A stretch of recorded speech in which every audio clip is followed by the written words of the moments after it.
Cek, cek. Bismillahirrahmanirrahim. Assalamualaikum warahmatullahi wabarakatuh.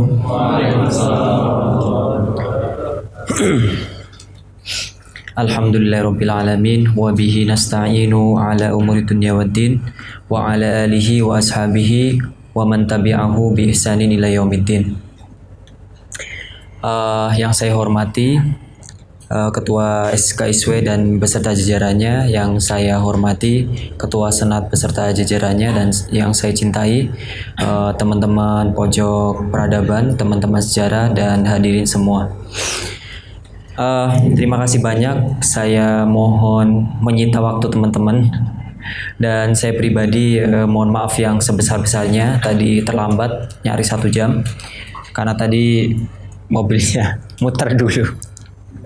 Saya kira lewat sini karena ada proyek, jadi mohon maaf. Insya Allah kita akan membahas beberapa hal kelanjutan dari sejarah para nabi yang sudah kita bahas di sebelumnya di peradaban Mesir kuno. Ya, harusnya masuknya ke peradaban Yunani. Cuma Yunani sudah sekalian nanti sama peradaban Romawi. Jadi kita langsung loncat ke yang lebih tua dari Yunani dan Romawi, yaitu peradaban Mesopotamia dan peradaban Syam. Seperti itu.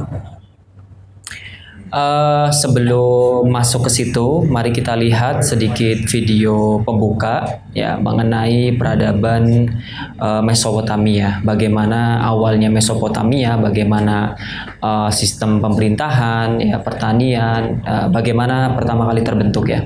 Kita masuk ke peradaban-peradabannya dulu. Silakan diputar.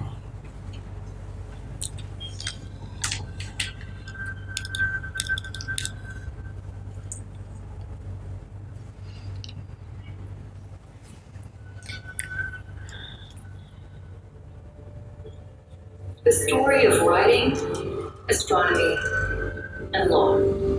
The story of civilization itself begins in one place. Not Egypt, not Greece, not Rome, but Mesopotamia. Skip. Ya, seperti yang kita ketahui bahwasanya peradaban atau sejarah peradaban manusia awal mula ya, itu bukan di Mesir, bukan di Yunani, bukan di mana-mana, melainkan di tempat yang kita sekarang bincang ini, yaitu ada di Mesopotamia. Ya, kenapa demikian? Karena dari penggalian atau kajian arkeologi, salah satu peradaban tertua di dunia yaitu berasal dari Mesopotamia.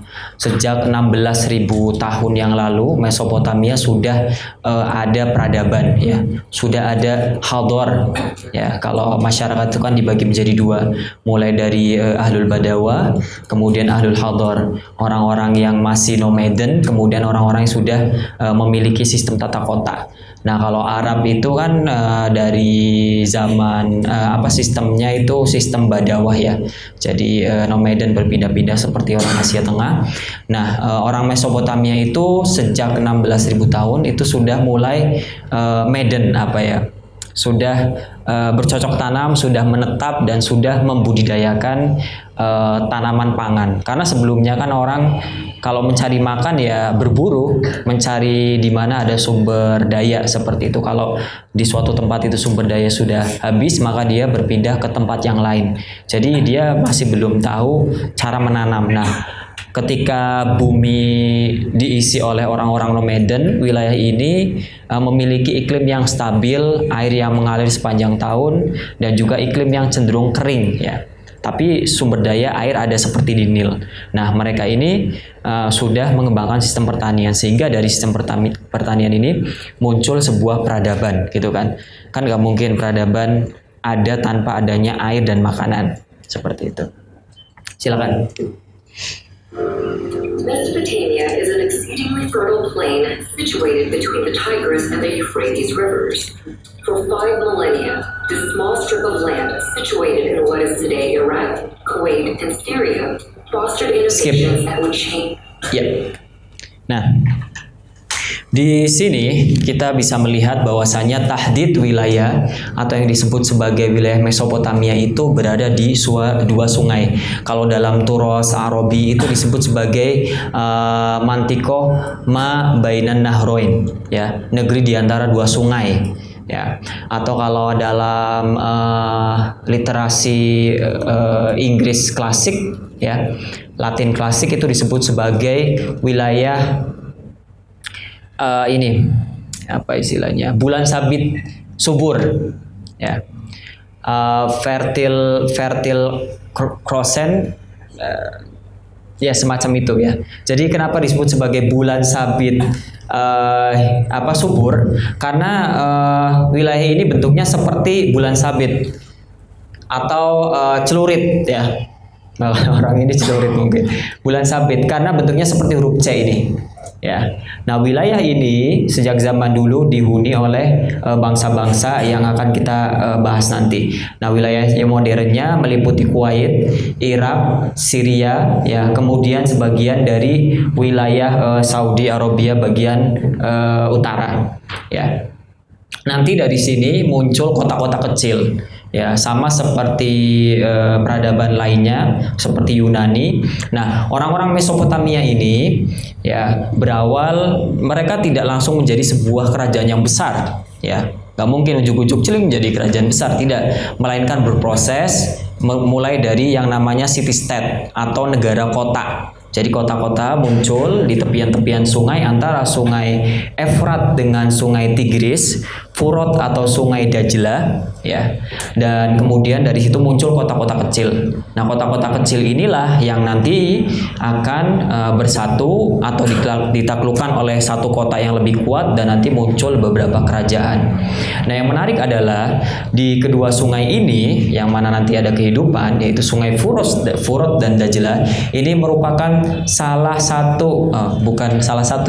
dua dari sekian beberapa sungai yang mengalir di surga dan mengalir di dunia, ya, yaitu sungai Furat dan Dajlah, ya, termasuk Nil, ya. Makanya ini sungai-sungai yang disebut di hadis ini punya kelebihan, ya, punya sumber daya, ada berkahnya. Nah, kalau ada berkah, ada sumber daya, tentunya sudah menjadi sunatullah, menjadi pusat konflik juga, gitu.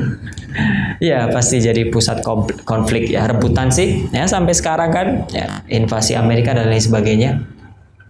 Nah, ada istilah bahwasanya mereka adalah sungai yang mengalir, sungai surga yang mengalir di dunia. Nah, sehingga banyak pelancong-pelancong yang sering mengimajikan atau membayangkan bahwasanya sumber dari sungai tersebut itu adalah surga, ya. Seperti sungai Furat, sungai Dajlah ada di pegunungan Ararat di Anatol, kemudian sungai Nil ada di Jabal Qomar, ya, yang masih misterius. Jadi di jantung hutan Afrika itu ada istilahnya The Mountain of Moon, ya, Jabal Qomar, ya. Nanti Latin ngambil dari Turos Arab yaitu Jabal Qomar. Nah, itu disebut sebagai sumber sungai Nil dan itu adalah surga di dunia, bahasanya begitu. Nah, dari sini nanti muncul teori-teori bahwasanya di mana sebenarnya surga di bumi itu di mana sih? Itu tempat Nabi Adam hidup, seperti itu. Lanjut, Mas. The world forever. Inhabited for nearly 12,000 years, Mesopotamia's stable climate, rich soil, and steady supply of fresh water made it ideal for agriculture to develop and thrive. About 6,000 years ago, seemingly overnight, some of these agricultural settlements blossomed into some of the world's first cities. In the period between 4000 and 3100 BC, Mesopotamia was dotted with a constellation of ya. Nah, seperti yang diceritakan tadi, nah ini kota-kota yang muncul, ini kota-kota tua semua yang ada di peradaban Mesopotamia. Mulai dari Ur, ada Uruk, ada Babylon, kemudian Akkad, Nimrud, Asyur, dan Nineveh. Nah, ini kota-kota ini yang nanti menjadi kerajaan ya, dari zaman ke zaman dia akan kuat, kemudian runtuh, kemudian mencaplok kota-kota lainnya. Nah, seperti itu. Nah, salah satu kota yang terkenal adalah kota Ur, di mana ini menjadi tempat yang diyakini banyak sejarawan merupakan kampung halamannya Nabi Ibrahim. Ya, tempat kelahiran Nabi Ibrahim. Nah, ada Ur, kemudian nanti ada Uruk, ada Babylon. Nah, Babylon ini Hammurabi ya. Kemudian ada Akkad. Ya, Akkad ini nanti ada kisah Gilgamesh dan lain sebagainya. Kemudian ada Ashur, ada Nineveh. Ya, lanjut. Keeping city-states. At one point, they were unified under the Akkadian Empire, and then broke apart, forming the empires of Assyria and Babylon. Nah, skip.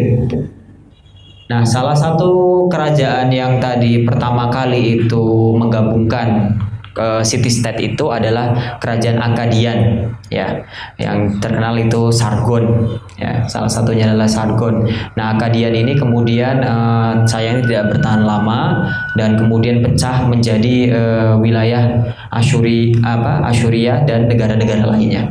Lanjut. Despite near constant warfare, innovation and development thrived in ancient Mesopotamia. They built on a monumental scale, from palaces to ziggurats. Mammoth temples served as ritual locations to commune with the gods. They also developed advanced mathematics, including a base 60 system that created a 60-second minute, a 60-minute hour, and a 360-degree Skip. circular angle. Ya, ya. Salah satu kemajuan daripada peradaban Mesopotamia adalah mereka menemukan teknologi, ya, banyak orang Mesopotamia terkenal sekali dengan capaian-capaian teknologi yang kemudian diwariskan oleh bangsa-bangsa setelahnya, termasuk Mesir kuno, ya. Karena Nabi Idris sendiri salah satu pendapatnya berasal dari wilayah Mesopotamia yang hijrah ke arah barat mencari wilayah baru yang kemudian menemukan Nil dan kemudian di situ berkembang peradaban Mesir. Nah, mereka berasal dari Mesopotamia, salah satu teorinya. Nah, itu masuk akal sekali karena capaian-capaian Mesir juga sangat serupa dengan orang-orang Mesopotamia seperti itu. Nah, tadi ada dari sisi arsitektur kita bisa melihat di situ ada menara Babylon, ya, atau menara Mamot, yaitu menara yang digunakan untuk berkomunikasi dengan Tuhan. Karena ada konsep yang sama dengan Mesir kuno juga, bahwasanya setiap raja itu adalah titisan dari dewa, ya gitu. Di sini ada sistem per 60, jadi dibagi-bagi, ya. Seperti 1 jam ada 60 menit, 1 menit ada 60 detik, dan itu sudah sepresisi ini. Ya, sedangkan Mesir itu hanya sampai pada tanggalan, hari, ya. Tapi kalau menit sampai detik dia belum ada. Nah, mereka juga menemukan sistem penulisan yang disebut sebagai khotul mismar, atau kalau pelajaran di PS kita dulu namanya tulisan paku. Ya, pernah dengar ya? Kenapa disebut tulisan paku? Karena memang bentuknya itu seperti paku yang diulang-ulang. Jadi paku itu kan bagian atasnya itu kan besar, kemudian mengecil, mengerucut. Nah, itu seperti itu. Cara nulisnya biasanya mereka ditempatkan di tablet atau lempengan lempengan tanah liat yang masih basah. Lalu kalau mereka pengen nulis, mereka tinggal tulis aja. Contohnya ada setelah ini. Silakan. The Babylonians used their sophisticated system of mathematics to map and study the sky. They divided one Earth year into 12 periods. Each was named after the most. Ya. Nah, salah satu capaiannya yang tadi saya sebutkan, bahwasanya mereka juga sangat menguasai bidang astronomi, ya, khususnya orang-orang Akkadian. Ya, jadi horoskop, kemudian ilmu astronomi dan turunan-turunannya, termasuk ilmu sihir, Harut wa Marut, ya, turunnya di sini juga. Ya, jadi mereka memiliki kemajuan ini. Jadi mereka sudah membagi rasi bintang, bulan sesuai dengan rasi bintang yang ada di langit, dan itu dinamai dengan beberapa nama dewa-dewa seperti itu. Dan nanti dari sini rasi ini nanti berkembang, diadopsi oleh peradaban setelahnya seperti Mesir, kemudian Yunani dan Romawi. Silakan. Prominent constellations in the heavens, a tradition later adopted by the Greeks to create the zodiac. Nah ini. They also divided the week into 7 days, naming each after their 7 Skip. gods. Nah, sama juga mereka juga sudah punya sistem menamakan hari, ya. Seperti ini. Nah, Arab juga punya sistem kayak gini, ala Arab qoblal Islam. Mereka juga mengambil dari budaya-budaya sekitarnya seperti orang Persia dan orang Syam dan orang Mesopotamia. Nah, asalnya dari sini. Nanti kan zaman Rasul, kemudian karena berkaitan dengan nama-nama dewa akhirnya dirubah menjadi nama-nama angka, gitu kan. Dari mulai Ahad, Isnin, gitu kan, Sulasa, Arbi'a, Khamis, ya Jum'ah. Seperti itu. Nah, di sini nama-nama dewa semua nih, Marduk, Ninurta, Nirgal, Ina, Habu, Hana, Suen, Utu. Nah, nanti kemudian diadopsi oleh orang Yunani dan orang Romawi, khususnya Romawi. Ya, soalnya tuhannya Jupiter. Itu Zeus dan Jupiter. Nah, nanti ini jadi nama dewa nama hari di yang sekarang ini seperti Sunday, Saturday dan lain sebagainya. Lanjut. Bodied by the 7 observable planets in the sky. But perhaps the most impactful innovation to come out of Mesopotamia is literacy.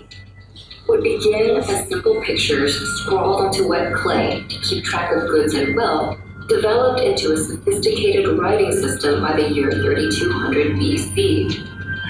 This writing system would come to be called cuneiform in modern times and proved so flexible that, over the span of 3,000 years, it would be adapted for over a dozen different Skip. major languages. Yap. Ya, seperti yang tadi dijelaskan. Nah, ini contoh bentuk daripada tulisan paku. Tulisan paku seperti ini. Nah, ini salah satu tulisan yang sudah efisien sedemikian rupa. Ya, jadi tulisan paku ini tulisan simbolik, ya. Sampai sekarang masih bisa dipelajari. Kalau teman-teman pengen belajar, banyak sekali kursusnya di YouTube juga banyak, ya. Khususnya yang diampu oleh British Museum, itu ada satu tema khusus untuk mempelajari tulisan-tulisan lama gitu. Cuma bingungnya nanti ketika kita sudah membaca, bahasanya nggak paham. Nah, itu kayak gitu. Jadi tantangan mempelajari peradaban kuno itu. Selain kita harus tahu aksaranya, kita juga tahu bahasanya. Sama juga seperti hieroglif seperti itu. Kita bisa bacanya, tapi setelah dibaca ini artinya apa ya? Itu kan bingung. Jadi memang butuh kajian yang rumit, ya. Dan dari tulisan ini nanti diadopsi mulai dari orang Sumerian, ya, Akkadian, Babylon, kemudian Hiti. Hiti ini nenek moyangnya orang Turki, ya. Jadi ada kota di tengah Anatolia, itu peradabannya orang-orang Hiti, atau kalau di mukorornya teman-teman tarikh tingkat 1 itu Hethiun, ya. Hethiun ini yang nanti berperang sama Ramses II, ya, di peperangan Kodisia. Itu peperangan terbesar di era kuno. Kemudian ada Huria, Urartian. Nah, saya juga nggak tahu nih Urartian, Elamit, ya, dan lain sebagainya. Lanjut. And countless uses, including recording the law of the Babylonian king Hammurabi, which formed the basis of a standardized justice system. Skip. Ya. Nah, di sini juga pentingnya adanya aksara, ya. Jadi bangsa-bangsa ini di zamannya dia sudah mempunyai tulisan, yang mana banyak di tempat lain banyak bangsa-bangsa yang kadang dia sudah maju tapi dia belum punya budaya tulis menulis, ataupun budaya tulis menulis tapi sangat-sangat sederhana, ya, dan berupa simbol. Yang mana simbol itu walaupun kadang universal tapi seringkali bisa disalah maknai, seperti itu. Nah, orang-orang ini mencoba untuk supaya simbol ini tidak disalahpahami, sehingga mereka membuat aksara sendiri. Ya, berbeda dengan orang Mesir. Orang Mesir kan menggunakan simbol, ya, seperti tangan, kemudian mata, ya, ada hidung kayak gitu. Ya, mungkin hidung gambarnya untuk mengendus, mencium gitu, mulut berbicara, mata untuk melihat kayak gitu. Itu kan universal. Tapi kadang bisa dimaknai berbeda. Ya tergantung setiap masanya, seperti udah diceritakan ada kerajaan kuno, pertengahan dan baru, seperti itu maknanya nanti berbeda-beda. Nah, di sini yang menarik adalah dari naskah tulisan paku Khotul Mismar yang tersisa, ya, itu ada salah satu prasasti yang terkenal, yaitu Hukum Hammurabi. Nah, Hukum Hammurabi ini menurut saya pribadi dan kajian-kajian lainnya juga cukup penting, ya. Kenapa? Karena ini salah satu hukum yang di era kuno, ya, sebelum Al-Quran diturunkan, dan itu sama gitu loh. Al-ainu bil aini gitu kan. Ya, ini hukumnya salah satunya. Jadi kalau orang membunuh, ya maka dibunuh, kayak gitu modelnya. Seperti dalam Quran kan. Nah, makanya ini perlu ada kajian khusus sendiri untuk melacak apakah teks-teks ini merupakan ajaran-ajaran syariat nabi-nabi yang zaman dulu, yang kemudian tidak ada catatannya nabinya siapa, tapi kemudian hukumnya diadopsi oleh raja, ataupun sebaliknya. Nah, kalau orang barat itu lebih melihat, khususnya kajian-kajian orang ateis, ya, mereka kan tidak percaya metafisik, ya, mereka nggak percaya. Jadi mereka lebih mengedepankan bahwasanya teks-teks suci yang ada sampai sekarang, ya, baik itu Taurat, Injil maupun Quran, itu justru mengkopi atau bersumber dari ini, dari hukum-hukum lama. Nah, tentunya kalau dalam kajian kita sebagai umat Islam, ya tentunya itu tidak bisa dipertanggungjawabkan, artinya tidak sesuai dengan keimanan. Nah, tantangannya adalah bagaimana kita membuktikan hal-hal yang demikian. Artinya justru ini bisa dibalik juga, ya, menjadi bukti bahwasanya zaman dulu, ya, memang sudah ada nabi-nabi yang dikirim, ya, dan syariatnya tuh sama gitu. Cuma seiring dengan berjalannya waktu terjadi pembelokan seperti itu. Lanjut. But Mesopotamia's success became its undoing. Babylon in particular proved too rich a state to resist outside envy. In 539 BC, the Persian king Cyrus conquered Babylon. Nah, Cyrus ini salah satu yang menghancurkan peradaban Mesopotamia. Dia itu orang Persia, ya. Cyrus ini jadi Persia. Persia itu berarti sebelah timurnya Mesopotamia, yang sekarang menjadi Iran. Nah, itu namanya orang-orang Persia, yang nanti kita kenal di pelajaran Al-Araqah Qoblal Islam atau Sirah Nabawiyah, kita kenal ada namanya kerajaan Furs atau Sasania. Nah, ini keturunannya Cyrus the Great ini. Nah, kalau bahasa Arabnya Qurish. Nah, tulisannya Qaf, ada yang pakai Qaf, ada yang pakai Kaf, wawu, ro, shin. Ya, Qurish. Bahasa Arabnya Qurish, tapi bahasa dibacanya Cyrus. Kan ngeselin, ya. Nah, Cyrus ini dia cukup besar sekali di tahun 539 sebelum Masehi. Ya, dia mengadakan ekspansi yang besar sekali, ya. Nanti sama seperti apa yang dilakukan oleh Alexander the Great, ya. Nanti setelahnya kan Alexander the Great. Nah, sebelum Alexander the Great melakukan penguasaan ekspansi yang cukup luas, sebelumnya ada Cyrus ini. Nah, dia juga sampai ke Mesir, ya. Jadi dari timur itu, dari Persia kemudian ke Mesopotamia, semua kota Mesopotamia disapu habis, ya. Kemudian ke Syam, kemudian turun ke bawah sampai ke Mesir ini. Ya, dan Mesir itu di masa Persia dan keturunannya ini, Mesir sering diserang nih sama orang Persia, dan banyak di sepanjang sungai itu Mesir kota-kota tua, ya, seperti Sonhagar, Tanis, ya, kemudian kota-kota lainnya. Nah, itu banyak yang hancur dikarenakan orang Persia, ya. Jadi tinggal puing-puing. Nah, termasuk kota Matoriah atau Heliopolis yang ada misalahnya itu. Nah, ini yang dihancurkan oleh Persia. Jadi ketika Arab kesini itu udah tinggal puing-puing gitu loh. Ya, jadi kalau ada syubhat bahwasanya orang Arab ini menghancurkan, mau ngancurin apa, orang udah jadi puing-puing kok ini. Nah, nanti di era selanjutnya puing-puing ini yang digunakan untuk membangun banyak kuil orang Romawi dan juga gereja umat Kristiani, umat Koptik Mesir. Lalu setelahnya ketika Islam datang, beberapa kuil-kuil ini materialnya daripada berserakan kan, tidak dipakai, akhirnya dibangun untuk masjid. Ya, jadi jangan heran kalau banyak masjid di wilayah kota Kairo tua, di Darosa itu banyak sekali tembok yang masih banyak tulisan hieroglifnya, tulisan Mesir kuno. Nah, ini dari sini asalnya, dari orang Persia yang menghancurkan kota-kota itu. Lanjut. And sealed his control over the entirety of Mesopotamia. For centuries, this area became a territory of foreign empires. Eventually, Mesopotamia would fade, like its kings, into the mist of history, and its cities would sink beneath the sands of Iraq.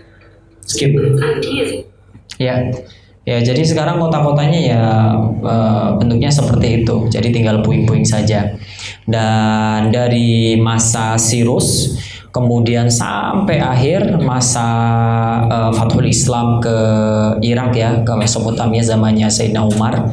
Ya itu wilayah Mesopotamia itu silih berganti berabad-abad menjadi wilayah kekuasaan orang-orang asing ya, bangsa-bangsa lain seperti itu diperebutkan gitu. Dan ya gitu sunatullah, menjadi bangsa yang besar kemudian turun, naik lagi, turun lagi kayak gitu. Seperti waktu itu seperti roda gitu kan, ya berputar tuh. Seperti itu. Lanjut. would prevail in literacy, law, math, astronomy, and the gift of civilization itself.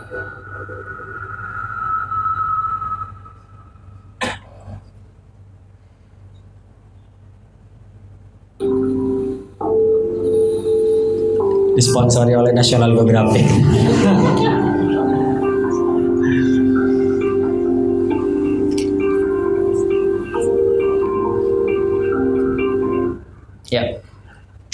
Ya gitu. Nah, kemudian saya tambahi juga, nah di Syam itu nanti juga ada beberapa peradaban, ya seperti yang terkenal itu peradaban orang-orang Nabatean, ya atau kita sebut sebagai Hadratul Anbat, orang Nabatean yang bangun Petra itu. Kemudian ada Mamlakah Hador, itu ada di Suriah. Kemudian banyak lagi sebenarnya gitu. Nah sekarang kita masuk ke bab pembahasan, silakan. Ya silakan lanjut. Nah di sini seperti yang sudah dibahas tadi, ada peradaban kuno di Mesopotamia ya, yang paling pertama itu adalah orang-orang Sumer ya, orang Sumerian ya. Sumer ini mulai menjadi sebuah peradaban besar di tahun 3500 sebelum Masehi. Ini orang-orang Sumeria ya. Tadi di situ kan disebutkan, saya menyebutkan di awal 16.000 tahun sebelum Masehi, kemudian di video ada 12.000 sebelum Masehi. Nah itu kalau yang 12.000 dihitung dari tahun tidak termasuk tahun Masehi setelah Masehi. Paham nggak? Jadi 0 Masehi ke belakang. Jadi kalau ditambahin sekarang kan 2000 berapa? 2020 ya, jadi tinggal ditambah aja itu. Ya, cuma itu mutafawid ya. Seperti itu. Nah, kemudian ada Akkadian ya, tadi Sargon, kemudian Babilonia, Hammurabi ya, kemudian Asyur, Kaldania. Nah, di masa-masa ini nih, masa-masa Asyur dan Kaldania ini hidup orang-orang Bani Israel ini. Ya, nabi-nabi dari Bani Israel itu banyak hidup di masa ini. Kemudian untuk Nabi Nuh itu Sumerian ke atas. 3500 sebelum Masehi ke atas. 3000, antara 3500 sampai bisa 5000 sebelum Masehi. Nah, itu Nabi Nuh. Lanjut. Saya nggak banyak ya, soalnya tadi buru-buru. Mohon maaf sekali. Soalnya semalam begadang, ada kerjaan sampai jam 4. Ini ya, jadi salah satu kenapa ada nabi, ada rasul yang kemudian diutus ya, itu karena alasan utamanya adalah supaya ini menjadi dalil atau hujjah bagi Allah di depan umatnya ya, di depan hamba-hambanya. Karena kalau seandainya setiap umat kemudian yang tidak dikirim nabi kemudian dia menyimpang lalu dia masuk neraka, lalu di akhirat dia bilang ke Allah bahwasanya kenapa saya disiksa gitu sedangkan saya tidak mendapatkan rasul. Nah seperti itu. Nah makanya ada ayat Quran ini di Al-Isra ya. Bismillahirrahmanirrahim. Man ihtada fa innama yahtadi li nafsihi wa man dhalla fa innama yadillu 'alaiha wa la taziru waziratu wizra ukhra wa ma kunna mu'adzibina hatta nab'atsa rasula. Ya, di sini penggalan ayat yang terakhir yang paling penting ya. Kami tidak akan menyiksa ya suatu kaum ya, kecuali di kaum itu sudah diutus seorang rasul. Ya. Nah, dari ayat ini kemudian para sejarawan Muslim menganalogikan bahwasanya setiap kaum ya dari zaman ke zaman pasti ada nabi maupun rasul yang diutus. Cuma kita nggak tahu siapa. Ya. Bisa jadi yang orang bangsa Maya gitu kan, bangsa Aztec ya, kemudian Buddha, kemudian di masa-masa yang lainnya. Ya. Seperti kita kan nggak tahu. Nah, yang jelas mereka membawa satu risalah yang sama, yaitu tauhid dan juga syariat seperti itu. Nah ini, ya jadi ini menjadi hujjah bahwa dikirimnya nabi dan rasul selain menjadi hujjah bagi Allah, juga sebagai bentuk kasih sayang Allah kepada hambanya. Karena sifat Allah itu kan Ar-Rahman Ar-Rahim dan dia nggak mau kalau seandainya dibiarkan saja gitu hamba-hambanya. Justru kalau orang yang nggak sayang ya didiamin aja gitu kan. Nah kemudian pengertiannya antara nabi dan rasul ya, banyak sekali kaul mengenai perbedaan ini, tapi perbedaan yang paling mencolok dan bisa kita ambil yaitu dua ini, yaitu kalau seandainya nabi ya, nabi itu sifatnya sebagai penjaga atau penerus risalah. Ya, contohnya kayak nabi-nabi Bani Israel, antara Nabi Musa dengan Nabi Isa, yaitu disebut sebagai Anbiya. Ya, kenapa? Karena para nabi-nabi Bani Israel ini mempertahankan ajaran Nabi Musa sampai ke zamannya Nabi Isa, seperti itu. Dan di antara para rasul ini, yaitu disebut nabi-nabi. Ya, sifatnya itu sebagai takrir, ya ikror, itu. Kemudian yang kedua rasul. Nah kalau rasul ya itu seringkali membawa risalah atau syariat baru. Ya, ya seperti Nabi Musa, kemudian Nabi Adam. Oh Nabi Adam belum ya. Nabi Nuh, kemudian termasuk Nabi Isa dan Nabi kita Muhammad Sallallahu Alaihi Wasallam. Nah itu ya perbedaannya ini ya secara ringkas. Kemudian jumlahnya. Ya, kan sampai salah ketik jumlah. Nah jumlahnya ini ada mutafawid ya, berbeda-beda tergantung naskahnya. Ya, tapi ringkasannya ini, ya nabi itu banyak sekali. Ya, mulai dari 124.000 sampai 224.000. Ya, banyak sekali. Ya. Saya kira lebih banyak dari itu, karena kan manusia juga udah lama kali usianya. Kemudian rasul, nah rasul ini lebih sedikit ya. Ada yang bilang 14, 15 sampai yang paling banyak 313 gitu. Lanjut. Nah, di antara para rasul dan para nabi yang tadi banyak sekali, dalam Islam yang wajib kita ketahui itu ada 25 yang wajib diimani keberadaannya ya. Jadi nggak apa-apa, nggak kafir kalau tidak mengimani nabi-nabi Anbiya Bani Israel gitu, karena nggak wajib. Gitu. Tapi kalau ini wajib gitu. Nah nabi-nabinya seperti saya kutip dari Nazom Aqidatul Awam ya, Kayaknya anak-anak madrasah diniyah udah pada hafal semua.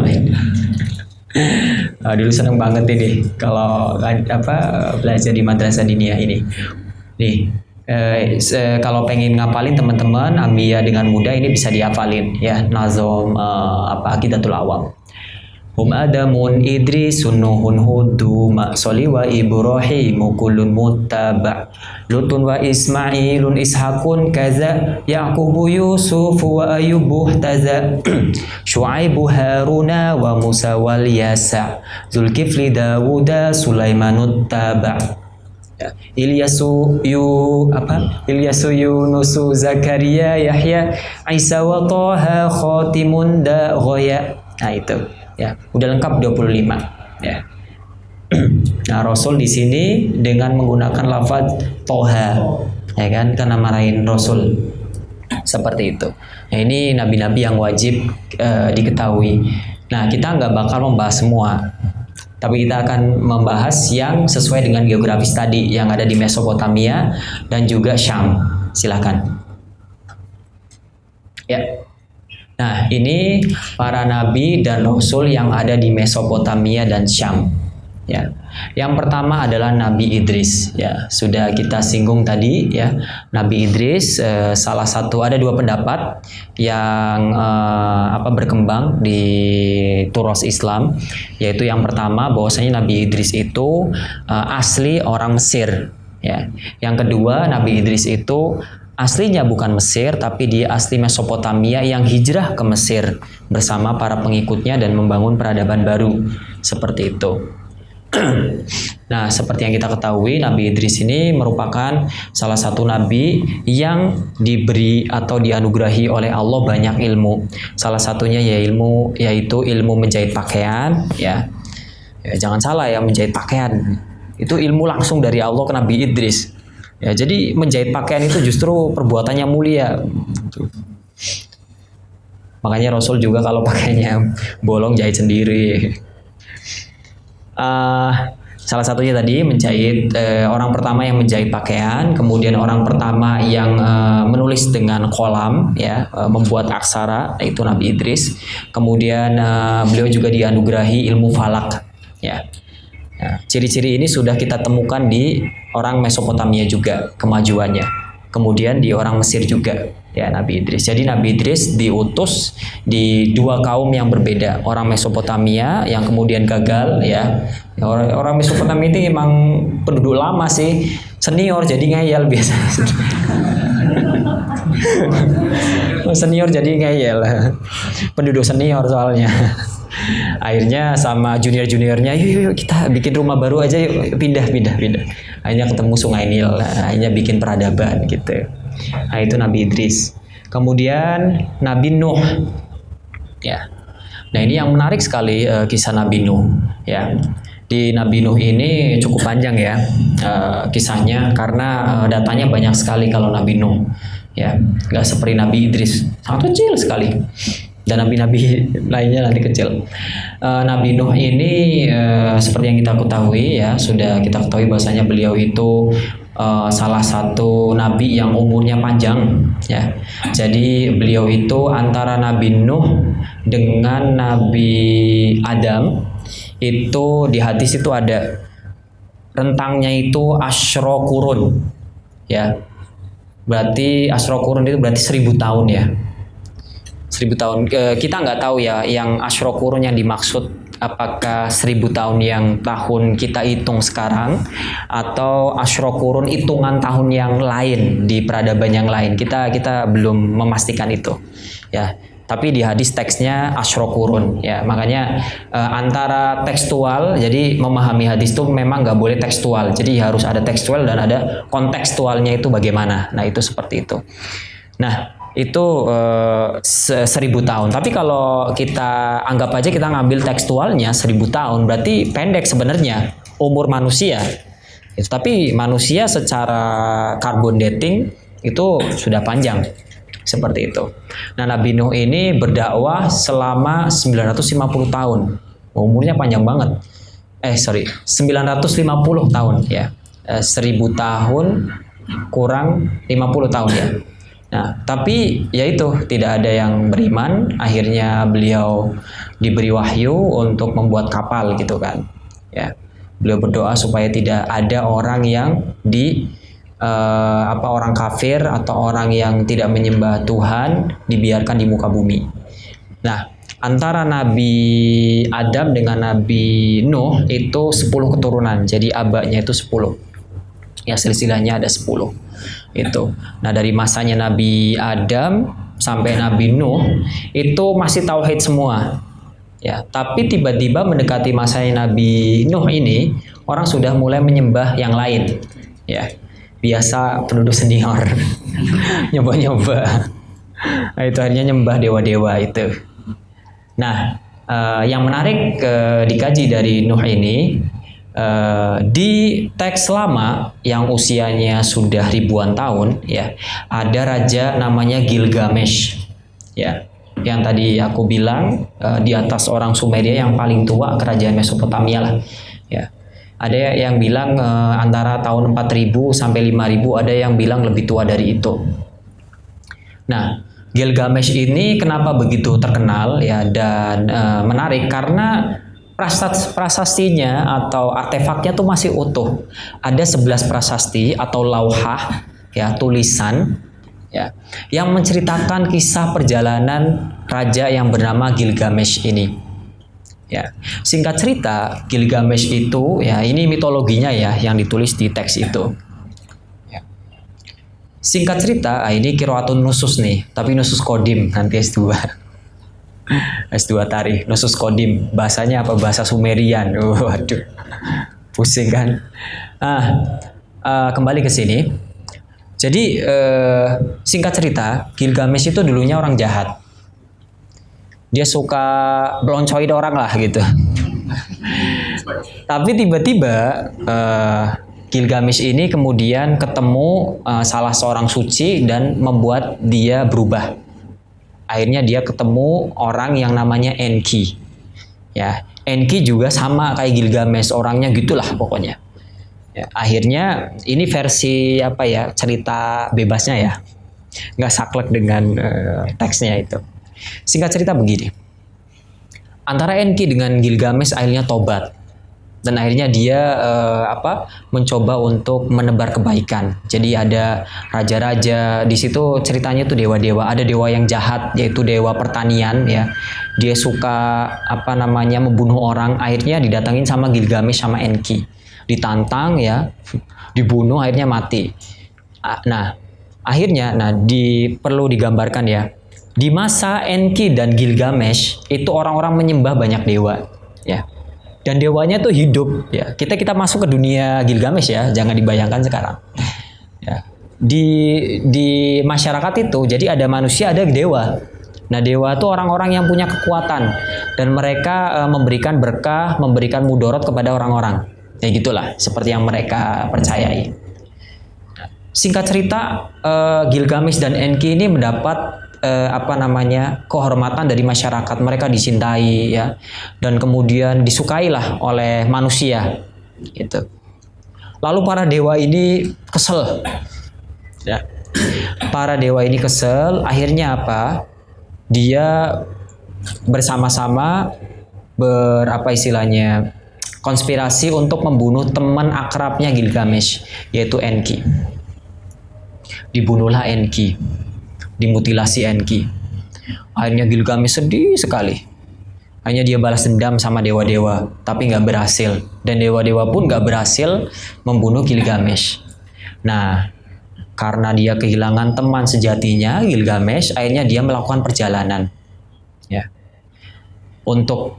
Dia ingin mencari keabadian supaya dia bisa menjadi seperti para dewa, gitu ya, yang nggak bisa dibunuh. Ya. Akhirnya dia mencari tahu, ternyata ada orang suci yang namanya, kok lupa ya, Allahumma sholli ala sayyidina Muhammad.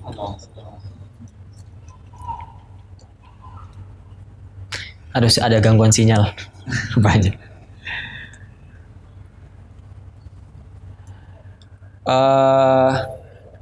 Orang suci ini bernama Upinashtim.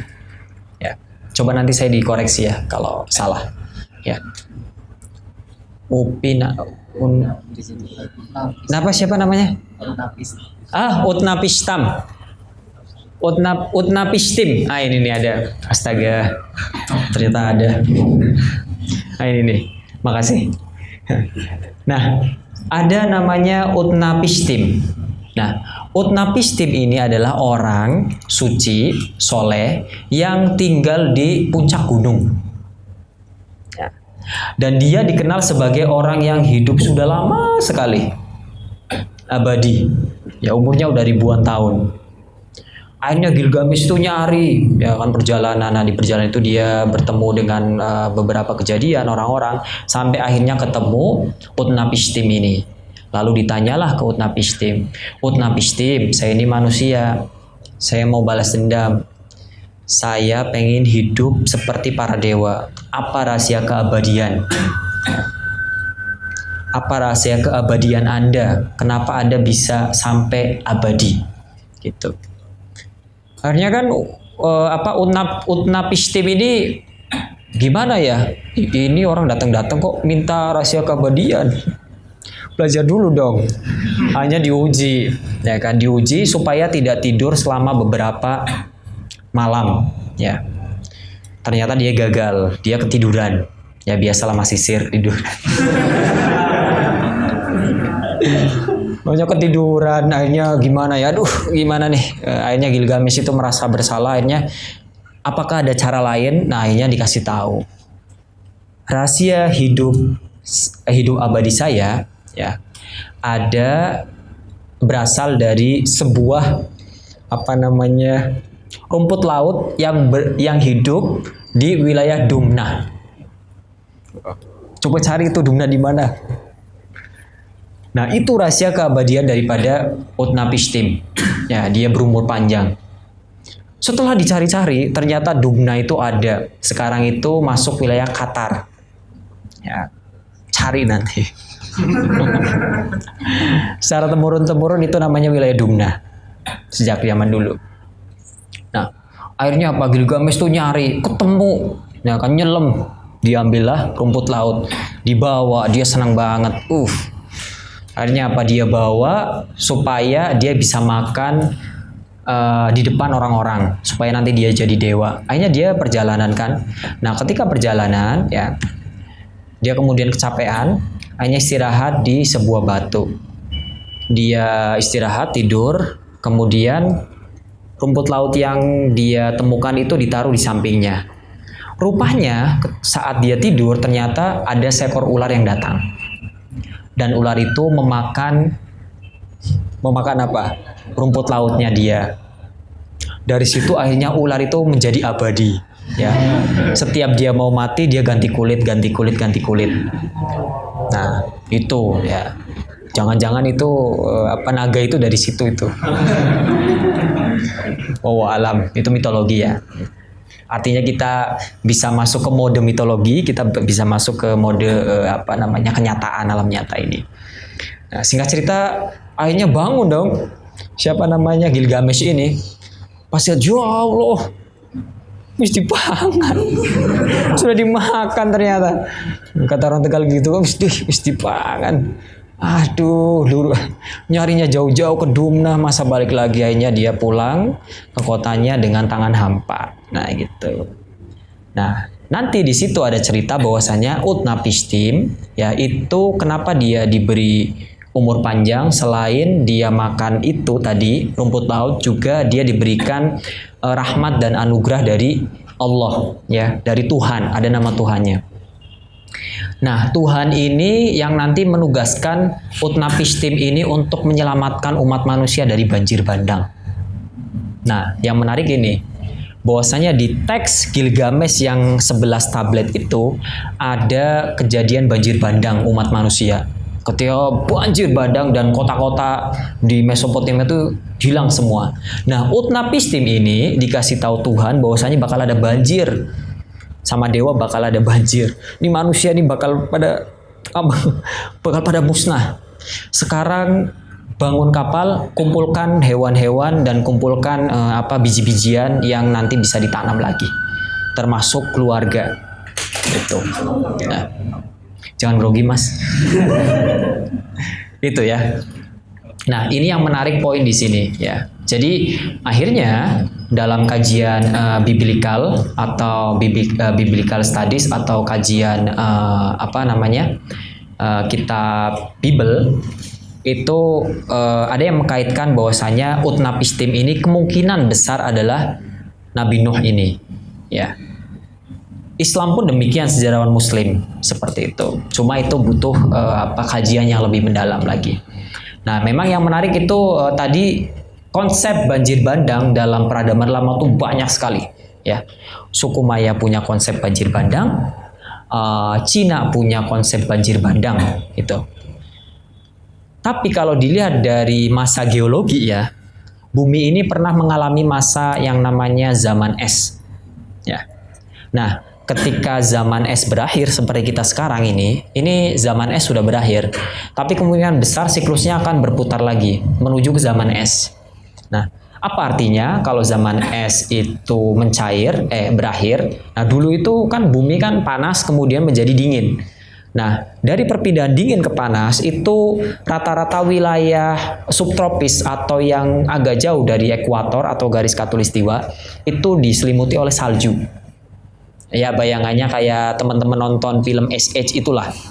Ya, yang gajah-gajah itu mamut. Itu kayak gitu. Ya, jadi buminya itu seperti itu gambarannya. Dan bukti arkeologisnya banyak sekali, ya.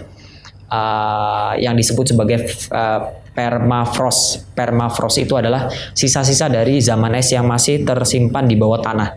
Jadi di daerah-daerah Rusia tuh kayak gitu. Jadi kalau antum gali di bawahnya tuh masih es. Jadi orang Rusia itu kalau musim panas, ya khususnya di daerah Siberia, mereka tuh nggak butuh kulkas. Termasuk orang Persia. Sampai musim panas tuh mereka punya es krim, padahal mereka di gurun pasir. Karena mereka punya kayak ruang bawah tanah, dan di situ tuh naruh daging tuh nggak bakal basi. Karena memang suhunya dingin, dan mereka punya es krim. Nah, for your information, Persia merupakan bangsa pertama yang menciptakan es krim. Nah, itu ya dari budaya itu salah satunya itu. Nah, tadi ketika esnya mencair, ya bayangkan ketika es mencair dan mencairnya tuh nggak satu wilayah tapi bersama-sama, ya serempak kompak, ya, dan akhirnya itu menyebabkan banjir. Sedangkan di masa itu orang-orang sudah mulai membangun kota, peradaban lah. Ya. Nah, disitulah yang secara ilmiah banjir bandang pernah terjadi. Ya, sehingga wilayah-wilayah seperti yang dulunya kalau di Nusantara, di Indonesia, dulu itu Pulau Jawa, Kalimantan sama Sumatera itu nyambung.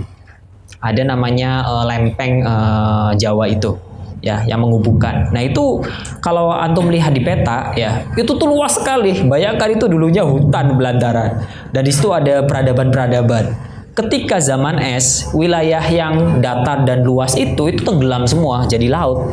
Sekarang jadi Laut Jawa itu yang di tengah-tengah Indonesia itu. Ya, jadi hal-hal seperti itulah. Jadi saya ingin mengajak teman-teman kita semua sharing, ya, bahwasanya teologi atau hal-hal yang kita imani selama itu bisa dilihat dari sisi arkeologis dan sisi ilmiah, mengapa kita tidak coba gitu, ya. Nah, ini salah satunya yang bisa kita telusuri, ya, mengenai banjir bandang Nabi Nuh. Kemudian, ya, ada Nabi Saleh, ya.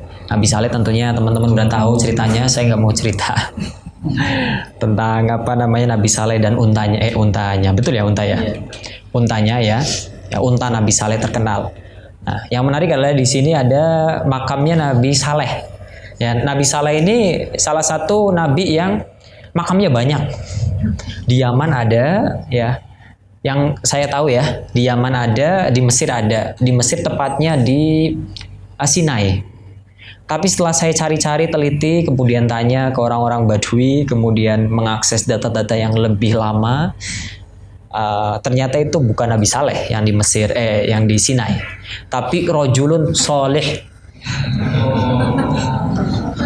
Ya, Tapi itu tidak mengapa, bukan berarti kita tidak bisa menziarahinya. Ya, yang penting kan bukan tempatnya, tapi niat kita ya. Kita mendoakan ya, kita mendapatkan didoakan oleh para ambia gitu kan. Insya Allah wusul gitu kan.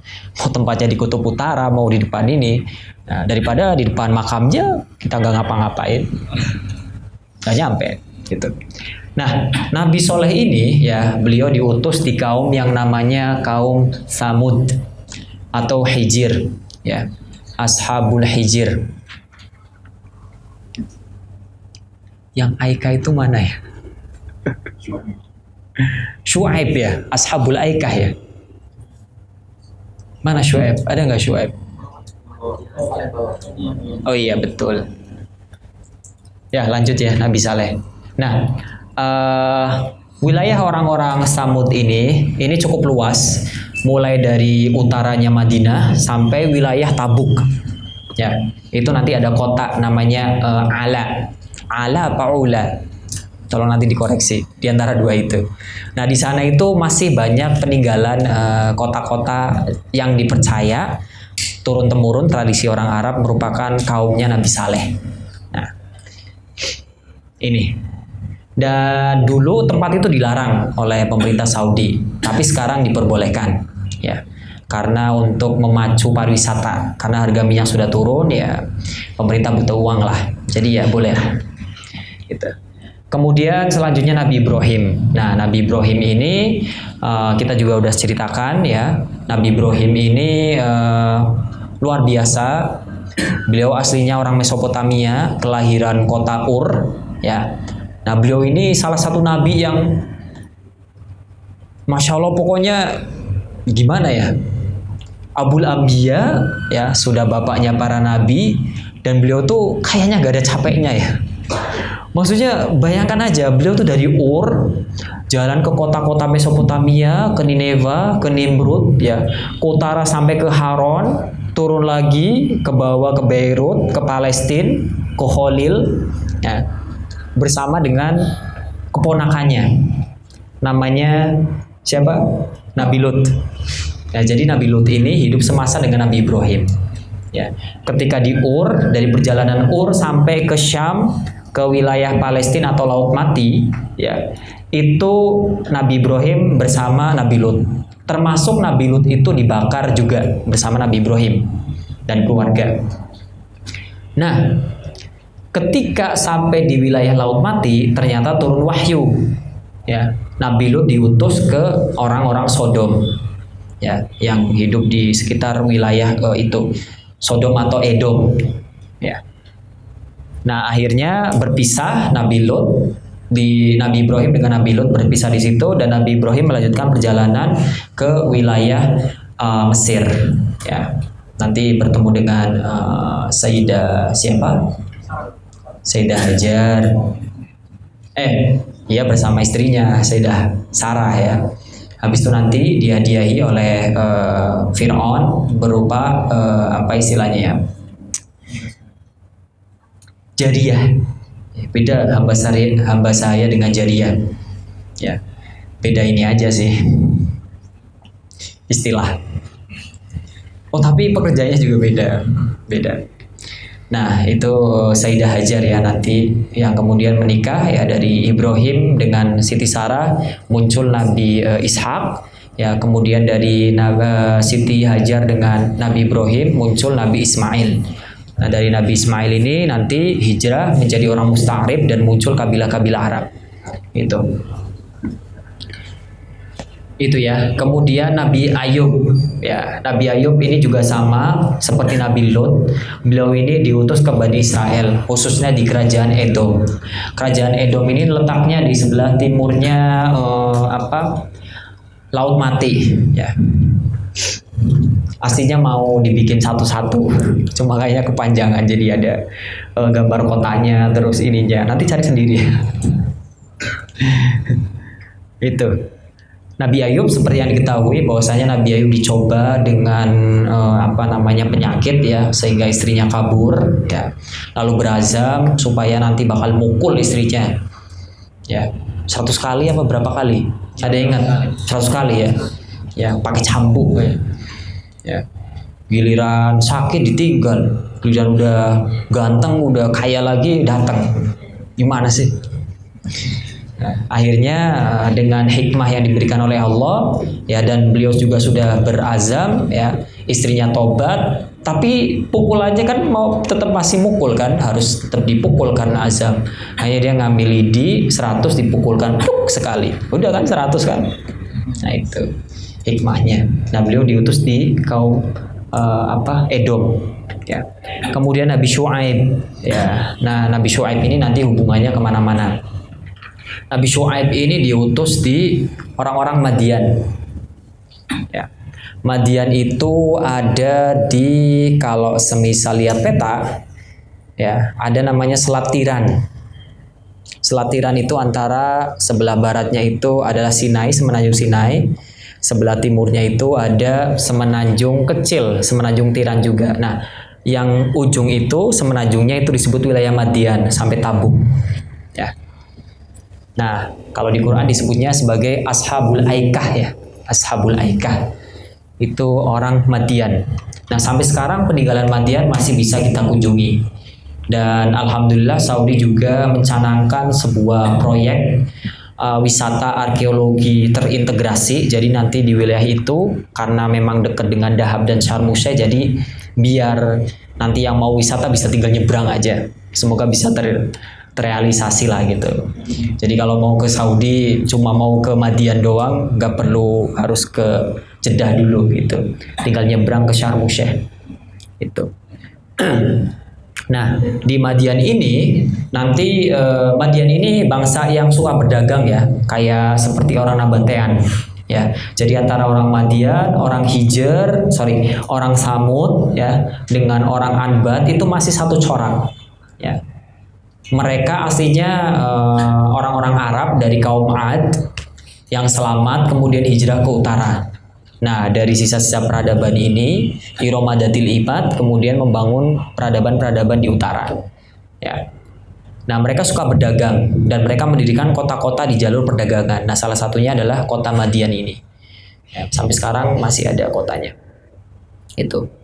Nah, Nabi Syuaib juga nanti Nabi Musa datang ke wilayah Madian. Ya, jadi ada dua pendapat ya, bahwasanya Nabi Musa itu ketemu dengan Nabi Syuaib atau Nabi Musa itu bertemu dengan Rojulun min Madian. Gitu.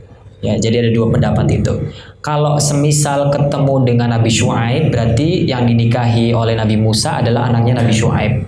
Kalau semisal bertemu dengan Rojulun min Madian, orang biasa, berarti ya bukan Nabi Syuaib, tapi tempatnya tetap Madian.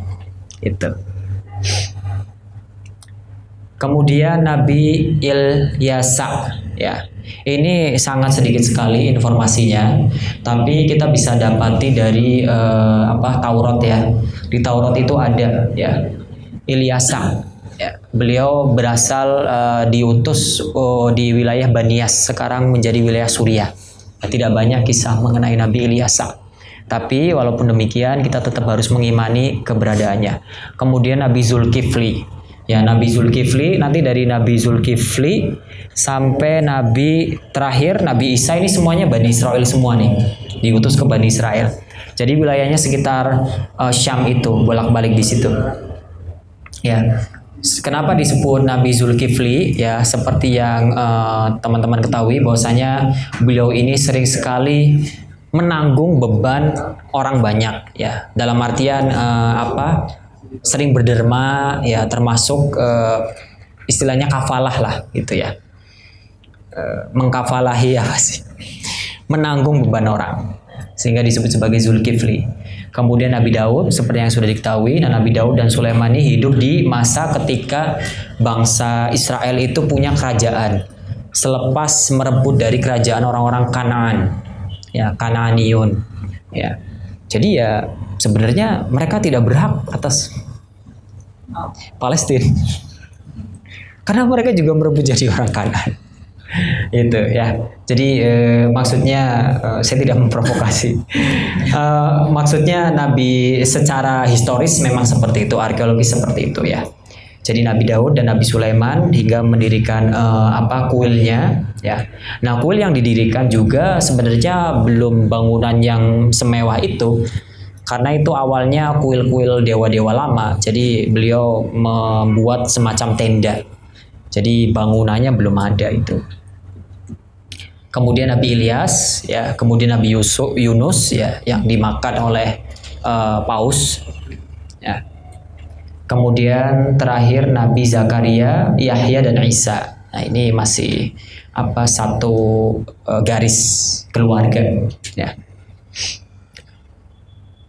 Ya, kurang lebih seperti itu ya. Jadi saya singkat-singkat aja sharingnya biar kita diskusi, ada waktu untuk diskusi. Ya, saya kira cukup. Terima kasih. Assalamualaikum warahmatullahi wabarakatuh.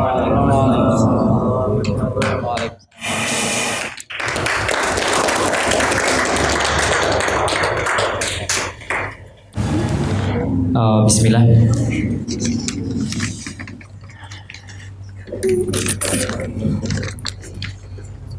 Kesimpulannya apa ya? Soalnya udah panjang. Kesimpulannya, jadi yang ingin saya sampaikan adalah bahwa di sini kenapa kita teman-teman Senat kemudian Pojok Peradaban mengadakan acara seperti ini, karena kita ingin mengajak bahwasanya membaca sejarah ataupun kejadian masa lampau maupun fenomena sekarang ya, apapun itu fenomenanya, itu kita tidak boleh serta-merta buru-buru dalam menafsirkannya ya. Seperti dalam ilmu sejarah itu, untuk menafsirkan satu hadas atau peristiwa ya, itu dibutuhkan komponen atau ilmu-ilmu pembantu ya. Sama juga lah seperti kalau dalam ifta gitu kan, ataupun dalam ijtihad. Nah, dalam sejarah pun demikian. Nah, semakin banyak komponen yang dipenuhi atau ilmu alat ya, itu baik dari ilmu arkeologi, kemudian ilmu tentang mata uang, tentang geografi itu kan, tentang tahqiq turos, tentang politik, tentang ekonomi dan macam-macam ya, semakin bisa kita mendekati gambaran utuh daripada sebuah peristiwa itu. Kayak gitu. Kayak tadi kan masih ada beberapa hal yang puzzle-puzzle. Kenapa demikian? Karena puzzle yang satunya tuh masih belum ketemu gitu. Nah, kita ingin supaya teman-teman tuh tergerak atau penasaran untuk mencari puzzle-puzzle inilah. Nah, dan satu hal juga yang paling penting selain kita harus terus memelihara rasa ingin tahu ya. Ini rasa ingin tahu tuh penting banget ya. Contohnya kayak semisal saya di marhalah ini ya, kalau semisal kadang lagi males baca gitu, padahal kan harusnya di marhalah seperti kita ini yang mahasiswa ya harus lebih banyak baca dibandingkan ketika MTS, SMP atau aliyah gitu kan. Ternyata kondisinya tidak lebih baik daripada sebelumnya. Nah, dari rasa ingin tahu inilah yang memicu kita untuk mencari tahu. Ya, karena kalau kita udah nggak penasaran lagi ya, buku sebanyak apapun ya itu cuma jadi pajangan buat foto aja, sama webinar. Gitu, nggak pernah disentuh gitu. Ya, jadi itu yang paling penting sih. Jadi saya pribadi sendiri kalau semisal saya sedang membaca satu buku ya, itu akan membawa kita ke sebuah buku lainnya. Ternyata ketika di buku lainnya dibawa kita ke alam dunia buku lainnya. Nah, itu nikmatnya seperti itu. Kalau semisal kita sudah sampai ke taraf ini ya, itu waduh enak banget lah pokoknya. Nah, kadang seperti itu tuh seperti bahasa yang bisa meningkat, bisa berkurang kayak gitu. Nah, itu perlu pembiasaan gitu. Ya, saya pribadi juga masih sering malas-malas kayak gitu. Itu ya. Dan kesimpulannya juga dari sini kita mempelajari para nabi ini, kita akan mengetahui bahwasanya Allah itu maha rahmah ya, sangat maha penyayang ya. Buktinya Allah ini mengutus para nabi dan rasulnya di seluruh umat-umat ya. Dan ini dalilnya bukan zonni lagi, udah qot'i ya. Ini ayatnya ya. Wa ma kunna mu'adzibin hatta naba'atsa rasula. Ya itu udah final lah gitu. Cuma kita nggak tahu rasulnya siapa aja yang dikirim gitu. Nah, kemudian juga di kajian ini pengen supaya pendekatannya atau ketika kita membaca sejarah ya tidak hanya dari apa ya istilahnya doktrin dalam artian sekedar kita tahu dari dogma gitu bahwasanya ada nabi ini hidup di ini tapi kalau bisa diperkuat dengan bukti-bukti arkeologis ya seperti itu yang ingin kita capai di pojok peradaban karena dengan demikian kita bisa menyambungkan antara artefak-artefak atau sejarah masa lalu dengan kehidupan kita yang saat ini karena tidak jarang ya ini nyata banget ya jadi tidak jarang informasi yang dipunya oleh sejarawan muslim kita kadang tidak benar gitu atau kurang tepat meleset gitu ya mujmalnya benar tapi detailnya tidak benar ya sebagai contoh gini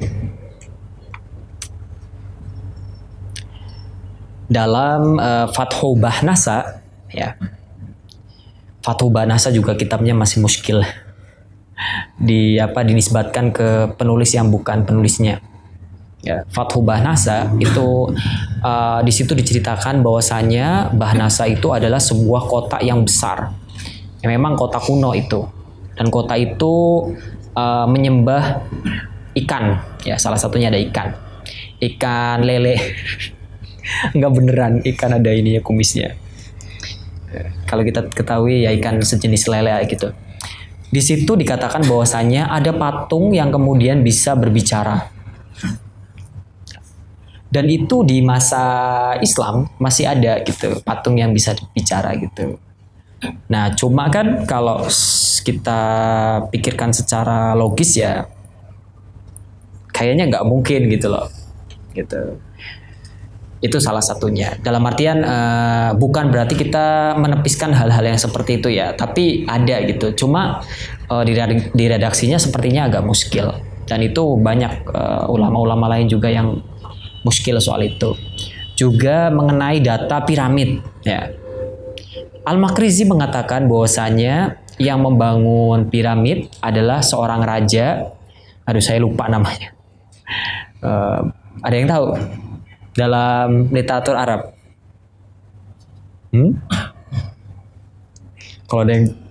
Kalau ada yang tahu dapat buku nih. Nanti PR deh. Nanti saya carikan lagi.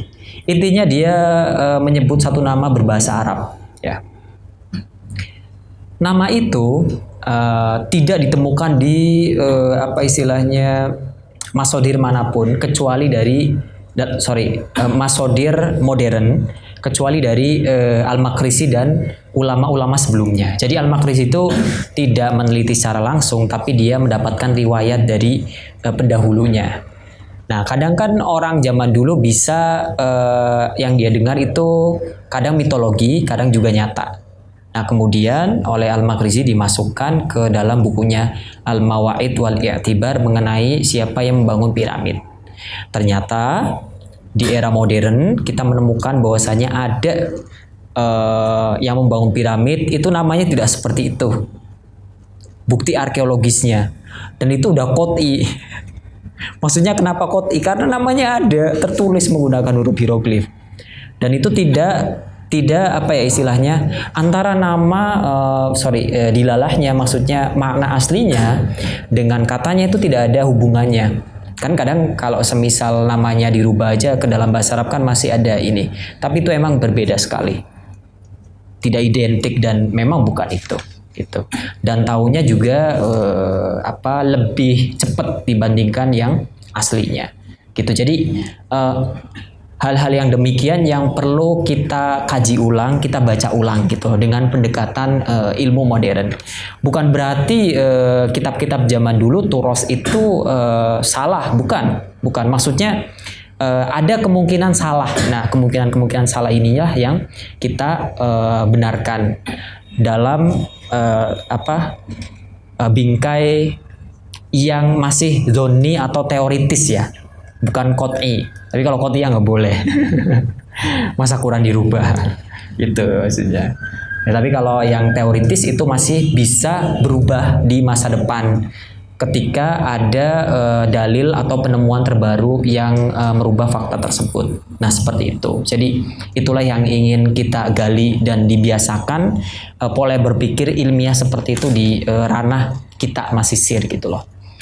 Karena zaman dulu kita pernah merasakan kajian-kajian tuh seperti itu gitu loh. Tidak hanya dogmatis tapi membuat orang berpikir. Karena ada bukan pepatah ya, perkataan umum aja gini. Bima mana begini. Jangan hanya mengambil pengetahuan dari orang zaman dulu atau ulama zaman dulu. Ini ulama siapapun ya, Islam, modern, ateis dan lain sebagainya. Tapi yang paling penting itu ya khususnya ulama muslim ya. Tapi yang paling penting adalah jangan hanya mempelajari pengetahuannya, tapi yang paling penting adalah mempelajari pola berpikirnya. Kenapa demikian? Karena pengetahuan itu kan produk dari cara berpikir. Sedangkan cara berpikir itu adalah alat yang membuat kita bisa menghasilkan produk pengetahuan yang lainnya. Karena kalau kita hanya menguasai pengetahuan saja tanpa menguasai alat berpikirnya, ya maka itu kita hanya terpaku ke pengetahuan itu. Yang mungkin dengan cara berpikir ini ternyata konklusinya menjadi B. Bukan lagi A yang seperti yang kita percaya, tapi prosesnya sama gitu dengan tambahan penemuan terbaru gitu. Nah, itu pun berlaku kita kajian dengan turos Islami seperti itu. Ya, jadi jangan hanya membaca kitab-kitab yang sudah jadi tinggal makan. Tapi kita juga harus mempelajari ilmu alatnya. Nah, makanya di Al-Azhar juga kita kan dibiasakan seperti itu. Ya, mulai dari belajar ilmu mantiknya, ya kan? Nahwu, shorof, ya. Kemudian badi, bayan, ma'ani, seperti itu. Sampai 12 setiap mustawa. Supaya apa? Malakah berpikir kita itu tercipta gitu loh. Dari situ akhirnya kita bisa menghasilkan pengetahuan atau minimal kita bisa membedakan mana yang hasil ijtihad A, mana yang hasil ijtihad B. Apakah ijtihad A sama B walaupun luarnya itu sama walaupun luarnya berbeda tapi esensinya ternyata sama. Oh, ini cuma beda lafadz aja kayak gitu. Nah, itu pentingnya itu. Itu yang harus dibiasakan. Jadi cara berpikir yang harus kita kuasai, ya tidak hanya kita mengetahui saja itu. Ya, saya kira cukup. Ya, terima kasih. Assalamualaikum warahmatullahi wabarakatuh. Oh, doa ya. Waduh, kayaknya enggak itu.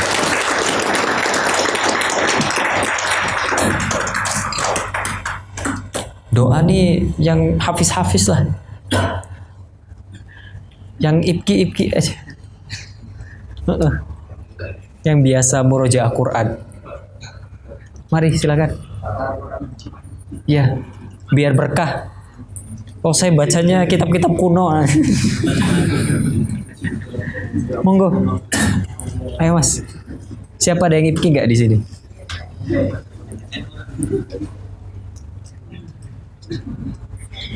Ya, bismillah. Semoga wusul ya. Bismillahirrahmanirrahim. Bismillahirrahmanirrahim. Alhamdulillahirabbil alamin hamdan yuwaffi ni'amahu wa yukafi mazidah. Ya Rabbana lakal hamdu kama yanbaghi li jalali wajhika wa 'azimi sultanik. Allahumma shalli ala sayidina Muhammad salatan tunjina biha min jamil ahwali wal afat wa taqtilana biha jamil hajat wa tutahhiruna biha min jamis sayyiat wa tarfa'una biha indaka 'ala darajat wa tuballighuna biha aqsal ghayat min jamil khairati fil hayati wa ba'dal mamat. Allahumma a'inna ala zikrika wa syukrika wa husni ibadatik. Rabbana zalamna anfusana fa illam taghfir lana wa tarhamna lanakunanna minal khasirin.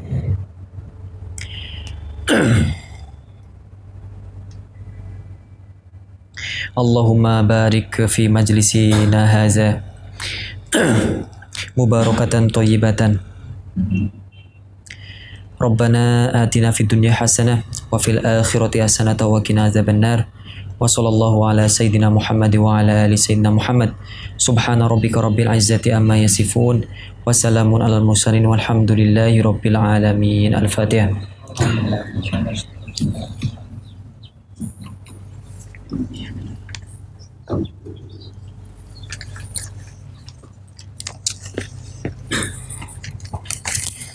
Ya begitulah semula dari apa yang Mas Mita sampaikan dari awal, bahwa kita perlu untuk mengkaji ilmu sejarah tetapi tidak meninggalkan ilmu-ilmu yang berkaitan ilmu modern, arkeologi dan sebagainya.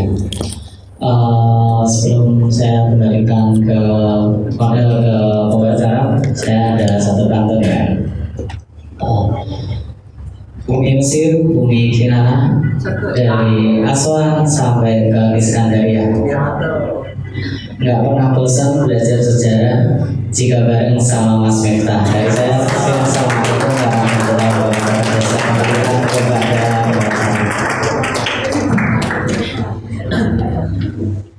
Mau dibalas nggak?